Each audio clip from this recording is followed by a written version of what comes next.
আসসালামু আলাইকুম। যেহেতু আনিস সাহেবকে পেয়ে গিয়েছি, আমরা আজকে এখানে আমাদের একটা মৌ বক্স আছে। এটা আমাদের ডিএই থেকে সাধারণত কৃষকদেরকে দেয়া হয় অনেক সময়। এটা বাইরে থেকে আনা। আর আমাদের লোকাল গুলো সাধারণত কাঠের তৈরি আর এগুলো প্লাস্টিকের তৈরি। তবে একটা মৌ বক্সের ভেতরের যে ফাংশন গুলো আছে এগুলো কিন্তু মোটামুটি একই। মানে বেসিক ফাংশনটা মোটামুটি একই। জাস্ট ফ্রেমিং এর কিছু পার্থক্য থাকে। আমাদের দেশে লোকালি যেগুলো ব্যবহার করা হয় এগুলো কাঠের, আর এগুলো হচ্ছে একটু উন্নত প্রকৃতির, এগুলো প্লাস্টিকের। তা আনিস সাহেবই এগুলোর সেটিং করে থাকেন এবং এই কলোনি স্থাপন করার ক্ষেত্রে সেই সাধারণত তার বিভিন্ন কলোনি থেকে বা রানী মৌমাছি এনে আমাদেরকে সেট করে দেন। তা আনিস সাহেবের মাধ্যমে আজকে আমরা এই মৌ বক্সটা খুলবো এবং এই মৌ বক্সের ভেতর কি কি যন্ত্রপাতি থাকে এবং সেগুলো কি কিভাবে ফাংশন করে এবং মৌমাছিরা কিভাবে কলোনি করে, এরকম অনেক কিছু আমরা আজকে এই ভিডিওর মাধ্যমে আপনাদেরকে জানানোর চেষ্টা করবো। আনিস সাহেব, আপনি যদি একটু এটা খুলতেন।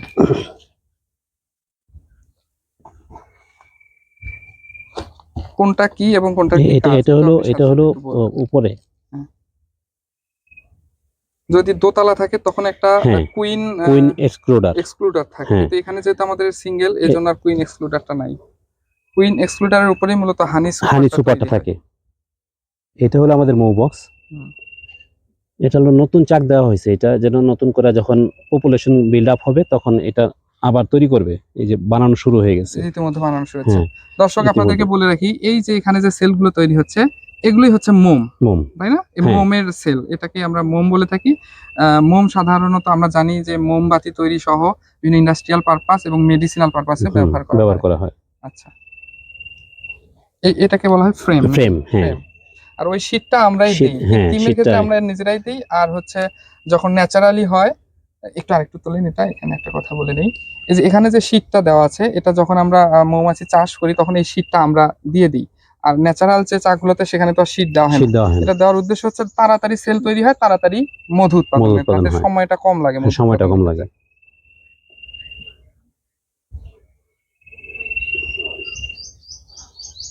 এখানে এ- ইতিমধ্যে অনেকগুলো সেল আগে থেকে তৈরি হয়ে গিয়েছে। হ্যাঁ, এটা হলো একটা মৌমাছি, পুরা ফ্রেম। হুম।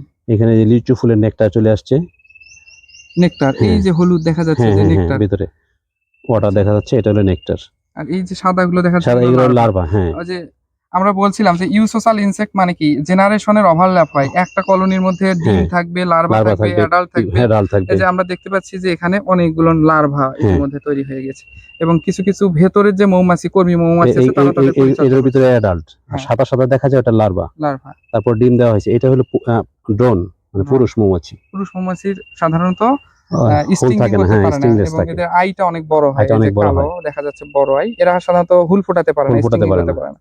আর যেগুলোতে ক্যাপ পরানোতে আছে ওগুলো লার্ভা থেকে অলরেডি পিউপাল পিউপা স্টেজে চলে চলে গিয়েছে। আসছে। হ্যাঁ, এই পুরুষ মৌমাছির আকারটা কিন্তু একটু বড়, একটু এই বড়। যে ড্রোন মৌমাছির আকারটা একটু বড় ওগুলোর তুলনায়। এবং এরা হুল ফোটায় না, ফুল এদের ফোটায় না, কাজই শুধু ম্যাটিং এর জন্য ওয়েট করা। মিটিং এর জন্য ওয়েট করে এরা। হুম। কুইনটা দেখি। এবার আমরা কুইন দেখব, খুব সাবধানে, যেহেতু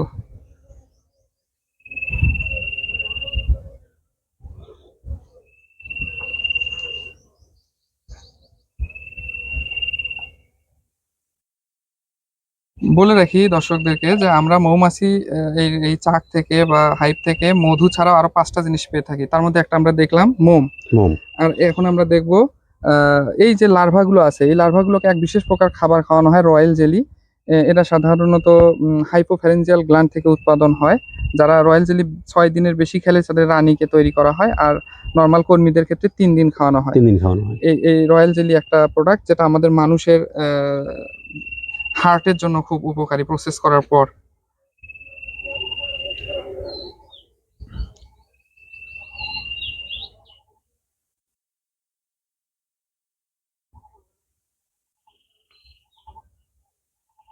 কুইনটাকে দেখতেছি না। তাহলে আমরা 3টা জিনিস সম্পর্কে জানলাম, যে হানি, মোম আর হচ্ছে রয়্যাল জেলি।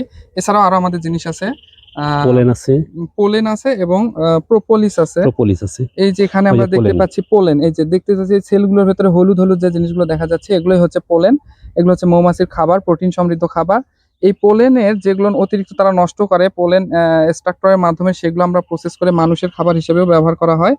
2 থেকে 3 চামচ পার ডে যদি মানুষ খেতে পারে, এই পোলেন খেলে সাধারণত ব্লাড সার্কুলেশনের জন্য এটা বেশ উপকারী। হ্যাঁ, এবার আমরা আরেকটা জিনিস দেখতে পাচ্ছি, এই যে মৌমাছিগুলো এখানে আছে, এদিকে একটু ক্যামেরাটা ধরেন, এই যে এখানে এই যে এগুলোকে বলা হয় প্রোপোলিস। প্রোপোলিস। এই প্রোপোলিসটা মূলত একটা রেজিনাস সাবস্টেন্স। এই প্রোপোলিস এই যে সেলের যে গ্যাপ গুলো থাকে মৌমাছির, এই গ্যাপ গুলোকে ফিল আপ করে Fill up থাকে করে এবং প্রোপোলিসকে প্রসেস করে মানুষ খেয়ে থাকে। এটা সাধারণত অ্যান্টিবায়োটিক হিসেবে কাজ করে। রানীকে দেখতেছে রানী এই যে আচ্ছা। এই নাকি না না, না, ওটা ওটা ড্রোন। ড্রোন আছে তো অবশ্যই। রানী তো আছে, ডিম আছে যেহেতু।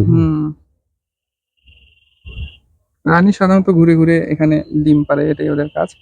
আমরা অলরেডি 5টা জিনিস সম্পর্কে বলে ফেলেছি, আরেকটা আছে সেটা হচ্ছে ভেনম। এই যে আমাদের কর্মী মৌমাছিগুলো আছে, সবার অ্যাবডোমেনের মধ্যে কিন্তু ভেনম স্যাক থাকে এবং স্টিং করার জন্য হুল থাকে।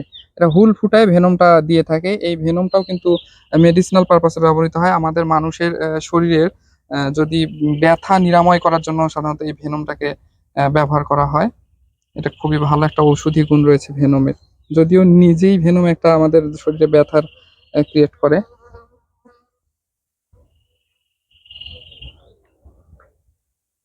এই যে এরা এরা মূলত পরিচর্যা করছে নাকি, এই যে নার্স মুক্তকে, বিয়েরা। এরা নার্স বি। এরা হচ্ছে ছোট ছোট লার্ভা বা এগদেরকে খাওয়ানো বা এগদেরকে পরিণত হওয়ার জন্য যে প্রসেস গুলো করে এগুলো করে। আর এই যে চিকচিক করছে এগুলো মূলত ওয়াটার নাকি, ওয়াটার, হ্যাঁ নেকটার। নেকটার। এই নেকটার কি নেকটারই পরবর্তী মধু হয়। ফুলের রস, সেটাই একটা প্রসেসিং এর মাধ্যমে পরবর্তীতে মধুতে কনভার্ট হয়। কই কুইন। কোথায়? এই যে আমরা এই যে কুইনের দেখা অলরেডি ইতিমধ্যে পেয়ে গেলাম, এটাই হচ্ছে কুইন। এটার অ্যাবডোমিনাল পার্টটা বড়, কারণ এখানে অনেক ডিম থাকে কুইনের।